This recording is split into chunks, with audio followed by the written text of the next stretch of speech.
Eu gosto muito de falar que podemos estar ruim com a ONU, mas pior seria sem ela.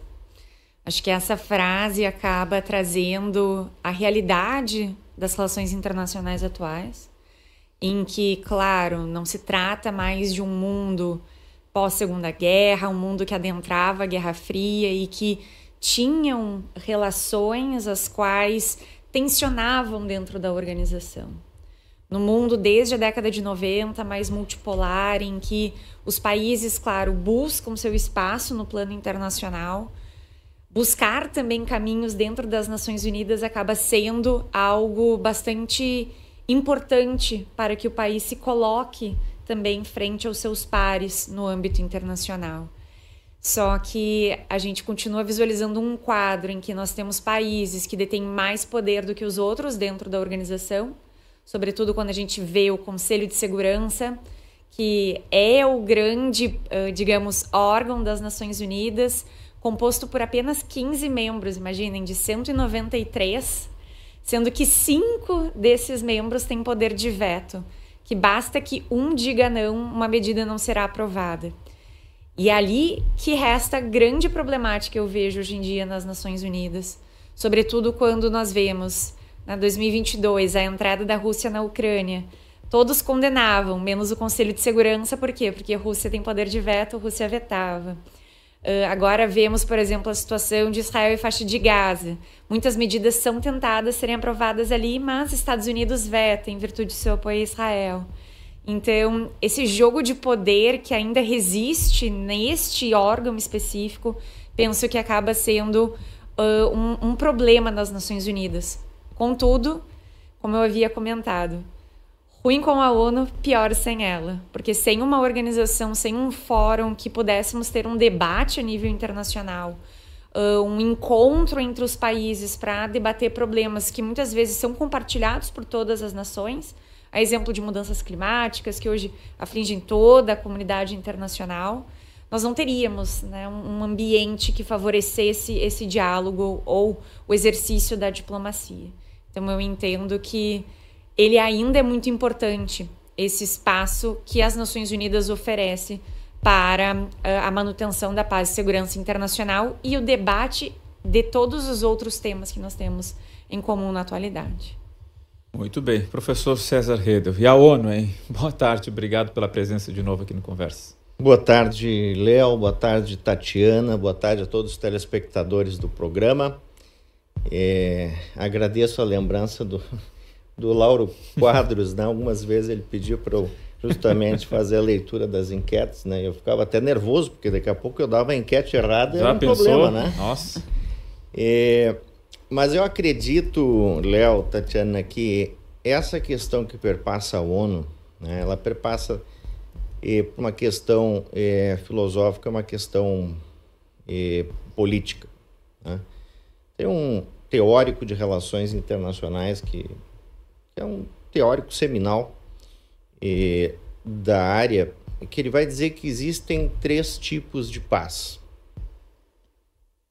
Uma paz de império, uma paz de hegemonia e uma paz de equilíbrio.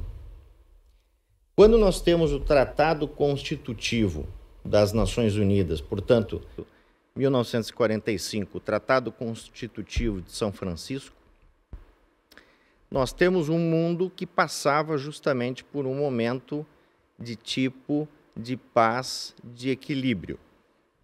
É mais fácil você ter uma organização internacional cujo artigo 1º do tratado diz que o seu objetivo principal é manter a paz. Que tipo de paz é possível manter? Então, essa é a pergunta inicial. Muito provavelmente é mais fácil se manter uma paz de equilíbrio, né? Onde você tem ali potências e países numa configuração geopolítica que permite um diálogo, né? Há um equilíbrio de poder entre esses países. Quando nós falamos da possibilidade de se ter uma paz ou manter a paz num mundo onde prevalece a hegemonia, ou seja, alguns países detêm o poder de, digamos assim, definir a agenda internacional, nós temos uma paz que é muito mais difícil de se manter. Então, acho que essa é a grande questão. E depois, claro, a Ron falava justamente da paz de império, que é aquela paz onde você tem um império mandando no mundo inteiro. Então, vocês têm a Pax Romana, que durou mais de 200 anos, há muito tempo atrás. Você tem a Pax Britânica e a Pax Americana, a partir de 1945. Então, isso é muito importante. A ONU foi criado neste momento onde havia uma paz de equilíbrio. No momento atual, a ONU ela já pode ser considerada obsoleta. Claro, acredito, existem alguns mecanismos de cooperação da ONU que até são interessantes, de cooperação técnica eventual. Quando esse tipo de cooperação também não descamba para outras problemáticas e polêmicas. Nós vimos o envolvimento ali da questão daquela agência dos refugiados palestinos da ONU, auxiliando o Hamas a invadir Israel. Os terroristas do Hamas invadindo Israel, isso fez com que a ONU, inclusive, demitisse esses funcionários. Mas só assumir esta possibilidade já demonstra que é uma instituição que entra num processo falimentar, que não possui, né, esse poder de modificar a geopolítica, porque sua carta constitutiva coloca como objetivo central manter a paz, e como você mantém a paz? Ou por meio diplomático, né? Ou por algum outro meio que não seja diplomático, mas que não funciona. Seria um meio vinculativo, como a professora mencionou, de um dos órgãos das Nações Unidas, que é o Conselho de Segurança. O problema é esse, né? Nós temos ali China, Rússia, que são países que vetam as resoluções em grande medida. Então, isso já é um formato obsoleto para a necessidade que nós temos hoje, né? Seja para novas possibilidades de guerras que surgem agora no contexto aéreo, com drones, ou a própria corrida espacial militar. São configurações que as Nações Unidas, já tendo um modelo obsoleto, ficou para trás e ela não conseguiu dar conta disso. Aí, levando-se em consideração também a própria credibilidade de organismos vinculados às Nações Unidas, né? Em formas de outros colegiados, né? E a gente fala aqui de organizações internacionais, né? Pelo menos na pergunta do programa. A Organização Mundial da Saúde, por exemplo, não conseguiu avisar a emergência sanitária que surgia a partir da China lá no início da pandemia. Ela demorou semanas, né? E isso gerou um grande descrédito para a Organização Mundial da Saúde. Então, no momento em que a ONU foi criada em 45, por uma paz de equilíbrio, ela até tinha uma razão de ser, né? Mas isso foi passando, a configuração geopolítica foi mudando significativamente, e hoje a ONU é praticamente uma instituição obsoleta, sem qualquer tipo de ingerência efetiva nas relações internacionais. Assim, objetivamente, professor, o senhor não tende a concordar, então, com a professora Tatiana de que ruim com a ONU, pior sem ela? Ou o senhor acha que hoje não precisaria ter mesmo?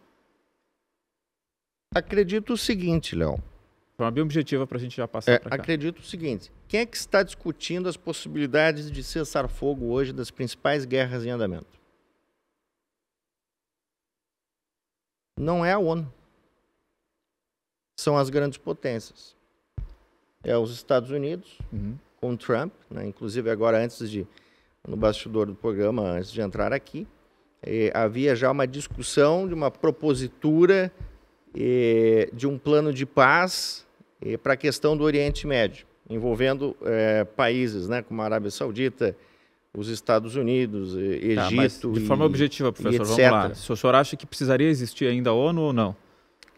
Eu acredito que, em termos simbólicos, talvez. Mais como simbólico, não tanto quanto um ator importante. Eu diria o seguinte, mais no aspecto da cooperação técnica. Tá. Que isso é alguma coisa que funciona ainda.